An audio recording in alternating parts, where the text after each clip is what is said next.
save this drill and practice this. If you're like 10 years old, 12 years old, 14, 16, 25, I don't care. If you want to be quicker, faster, sharper on the pitch, practice this movement.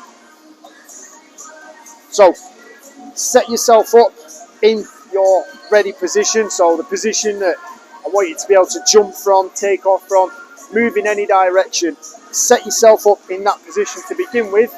And then all we're going to do is practice a crossover step. So we're going to punch this outside leg through and across, and you're going to step over. And then the purpose of this is we can get that step and we can either carry on in a straight line, or we can then change direction and push back on ourselves, or we can step and then decide, no, I need to close that angle and step up.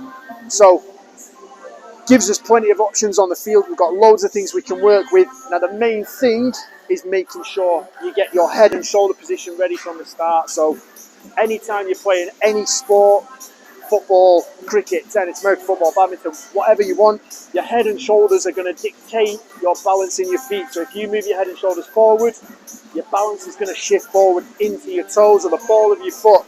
You move your head and shoulders back, you're going to slide back to your heels, same thing. So wherever your head and shoulders are leading is going to dictate your direction. So what we want to do is start off in that balanced position through the middle of the foot, and then you're going to drive, punch that leg through.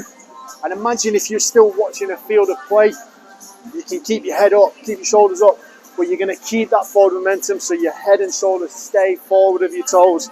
And you'll see there that another key to getting this right is punching that leg across and then keeping the feet hip width apart, so I've not come back across myself here. So this is going to cause us a problem if we do that. So if I go here and then I step across, I'm too far around, my hips are now pointing away, but I still need to see what's happening in that direction.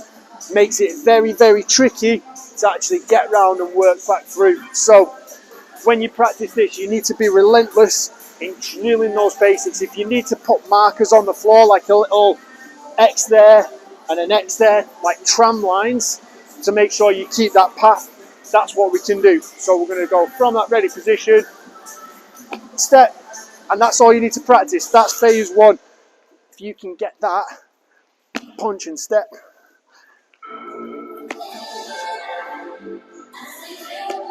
Without crossing over on yourself or losing balance. Like I said, you can then keep running forwards, you can change direction and run back, or you can step and then press upfield as well. Right then, so what I've done here is mark out the tram lines on the floor. So I've got my start position here, and then I've just got a little guide so I can see where I'm going to punch that step through. I'm in the right position, brilliant, because then I can take off forwards, and I'm just going to keep drilling that. We're going to work the same side again and again. Just pop, step, ready position, step, and keep punching across. So you can do sets of 5, 6, keep them fairly short so you can keep them quick. Add those into your warm-up and ultimately improve your efficiency for stepping. So this is the reason why. This is the reason why this is so important. So what I've got here on the floor are 4 markers. There's a line there, a line here, a line here, and a line there on the end.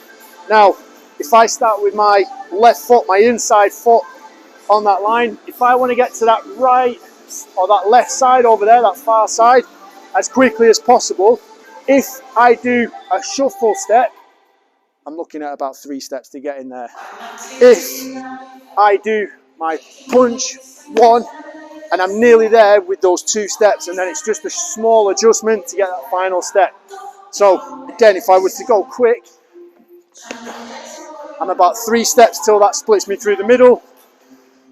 And this one,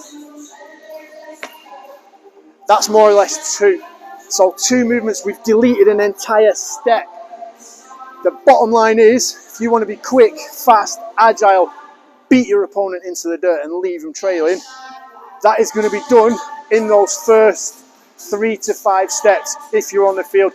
It might even take less than that. And let's be honest, realistically, if you're quick, you're training hard, you're doing the right things, once you've got those 2 or 3 steps or that yard of separation, they're not coming back. And that's all we need.